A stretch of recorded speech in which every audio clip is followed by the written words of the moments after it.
Hi, this is EMK and watching EMK's Dose. र आजको यस भिडियोमा म हजुरहरूलाई नयाँ वेबसाइटको अनुसार लाइसेन्सको लागि एप्लाई कसरी गर्ने भनेर सिकाउने छु। भर्खरै यातायात व्यवस्था कार्यालयले आफ्नो वेबसाइटलाई अपडेट गरेर नयाँ किसिमको बनाइसकेको छ र यसबाट अब हामीहरूले पुरानो तरिकाबाट कुनै पनि फारम भर्न सकिँदैन। त्यहाँबाट त्यो सिस्टमलाई हटाइसकेको छ र नयाँ सिस्टम लिएर आएको छ र त्यो नयाँ सिस्टम अनुसार हामीहरूले भर्नको लागि फेरि केही लगइन गरेर आफ्नो आइडी पासवर्ड क्रिएट गर्नुपर्ने हुन्छ त्यो लोकसेवा आयोगको जस्तै। त्यसैले म हजुरहरूलाई आज यातायात व्यवस्था कार्यालयको नयाँ वेबसाइटमा आफ्नो आइडीहरू कसरी आफ्नो आइडेन्टिटी आफ्नो युजर नेम र पासवर्ड कसरी क्रिएट गर्ने र पासवर्ड र युजर नेम र पासवर्ड क्रिएट गरिसकेपछि नयाँ लाइसेन्सको लागि अथवा क्याटेगोरी एड गर्नको लागि र पछि रिन्यू गर्नको लागि हामीहरूले कसरी एप्लाई गर्न सकिन्छ घरैबाट त्यो कुराको बारेमा जानकारी लिगौँ। र आजको लागि चाहिँ फर्स्टमा हामीहरूले यातायात व्यवस्था कार्यालयमा पहिला सुरु चाहिँ आइडी र पासवर्ड बनाउनु पर्ने हुन्छ। कुनै पनि नयाँ लाइसेन्सको लागि अथवा हजुरहरूको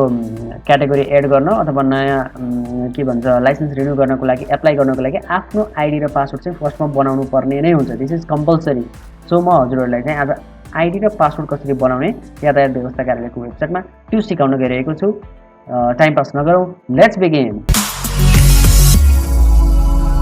आफ्नो कम्प्युटरको कुनै पनि ब्राउजर ओपन गर्नु होला या मोबाइलमा पनि मैले भनिसकेको छु। मोबाइलमा पनि गर्ने तरिका तपाईँहरूलाई थाहा नै छ र त्यहाँ गएर आफ्नो वेबसाइट हामीहरूसँग छ apply dl.dotm.gov.np भन्ने वेबसाइट छ है। यहाँ हेर्न सक्नुहुन्छ हजुरले apply dl.dotm.gov.np भन्ने छ।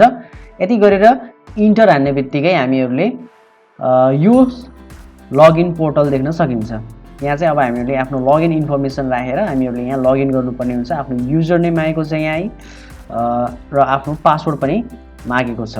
यहाँ हामीहरूले तल साइनअप देख्न सकिन्छ। हेर्नुहोस् साइनअप छ र म यही साइनअपमा क्लिक गर्छु। अब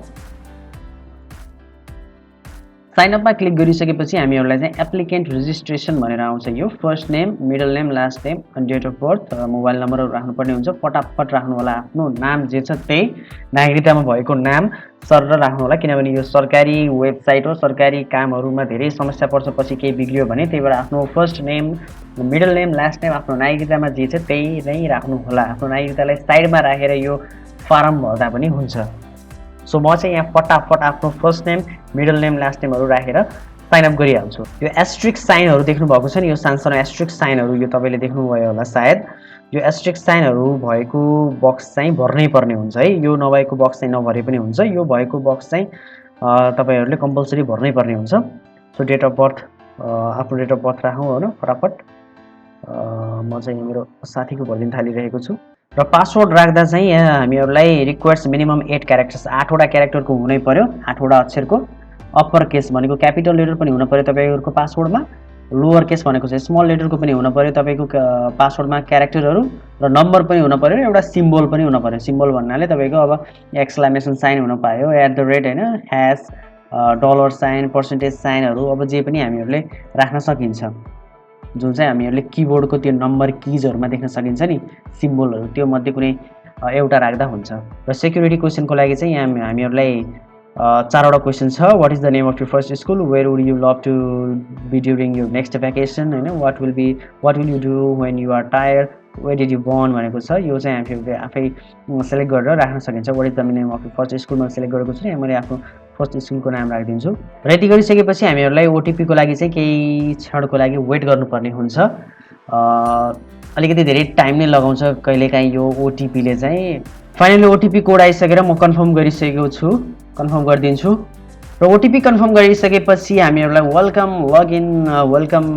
पेज आएको हुन्छ यहाँ, जहाँ चाहिँ हामीहरूले पर्सनल डिटेल्स, एड्रेस अनि त्यसपछि citizenship details, passport details, mobile number change गर्ने अथवा पासवर्ड चेन्ज गर्ने अनि रिपोर्ट प्रब्लम यस्तो कुराहरू इन्टर गर्न सकिन्छ। सो पर्सनल डिटेल्स हेरिहालौँ। पर्सनल डिटेलमा आफ्नो नामहरू हुन्छ होइन, तपाईँहरूको डेट अफ बर्थ र यहाँ जेन्डर सिलेक्ट गर्नुपर्ने हुन्छ अझै, र ब्लड ग्रुप पनि सिलेक्ट गर्नुपर्ने हुन्छ, र आफूलाई पाएक पर्ने कार्यालय। मेरो लागि चाहिँ सबभन्दा पाएक पर्ने चाहिँ यो रूपन्देही है, किनभने मेरो घर पनि यही हो। र प्यारेन्ट्स नेम, गार्जियन नेम आफ्नो अभिभावकको नाम आफ्नो बाबाको नाम राखिदिनु होला सबभन्दा बेस्ट। नागरिकतामा आफ्नो बुबाको नाम जे छ अथवा आमाको नाम जे छ त्यही राखिदिनु होला। सेलेक्ट रिलेसनसिप विथ गार्जियन भनेको छ। अब फादर नामको नाम राखिसकेपछि म फादर लेख्छु र यहाँ चाहिँ हाम्रो first name middle name last नेमहरू चाहिँ फेरि नेपालीमा पनि लेख्नुपर्ने हुन्छ यहाँ। र पर्सनल डिटेल्स सबै भरिसकेपछि अब म अगाडि बढ्छु। अदर इन्फर्मेसन भनेको छ यहाँ आफ्नो लेटेस्ट एजुकेसन डिग्री, ब्याचलर छ भने चाहिँ अन्डर ग्रेजुएट, +2 गरेको छ भने हाई स्कुल, अनि एसएलसी पास गरेको छ भने चाहिँ एसएलसी गरेको छ भने सेकेन्डरी लेभल, अझै तल छ भने चाहिँ प्राइमेरी लेभल, र कख सिम्पल जानिएको छ भने चाहिँ basic. So under graduate level, आफ्नो व्यवसाय जे हो त्यही सिलेक्ट गर्नु होला। कम्प्युटर नलेजको कतिको जान्नु भएको छ भन्छ हैन, अब इन्टरमिडिएट बेसिक चाहिँ लेख्दा पनि हुन्छ। एक्सपर्ट हुनुहुन्छ भने एक्सपर्टमा पनि क्लिक गर्न सक्नुहुन्छ। योर कन्ट्री हाम्रो Nepal, have a driving licence, okay yes छ है, नभएको भए चाहिँ नो गर्न सकिन्छ है। त्यहाँ सब्मिट गरिसकेपछि एकचोटि फेरि चेक गर्नको लागि आउँछ हामीहरूलाई यहाँ, सर चेक गर्नु होला। र तल I hear by claim that my personal details according to citizenship and guardian information provided are true and authentic. If it is proven fraud with any reasons, I accept the punishment as prevailing in Nepal law.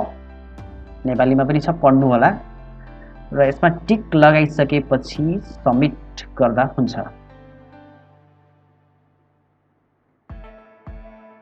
त्यस्तै गरी आफ्नो address फटाफट select गर्नु होला।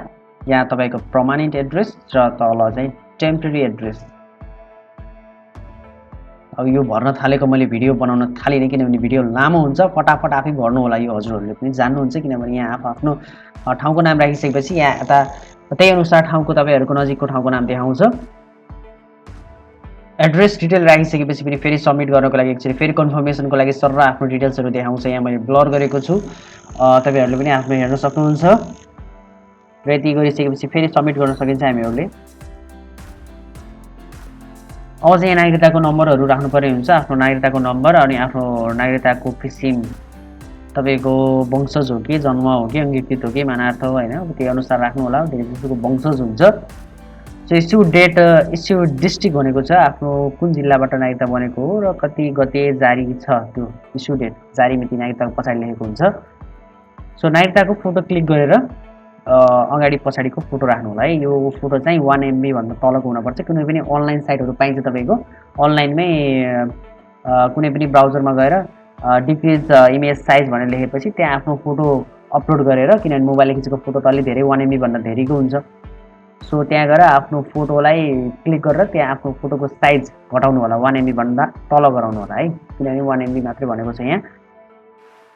Less than 1 MB भनेको छ, 1 MB होइन, less than 1 MB भनेपछि तपाईँको समथिङ 1023 KB सम्म पुग्ने भयो, किनभने 1024 भनेको 1 MB हो।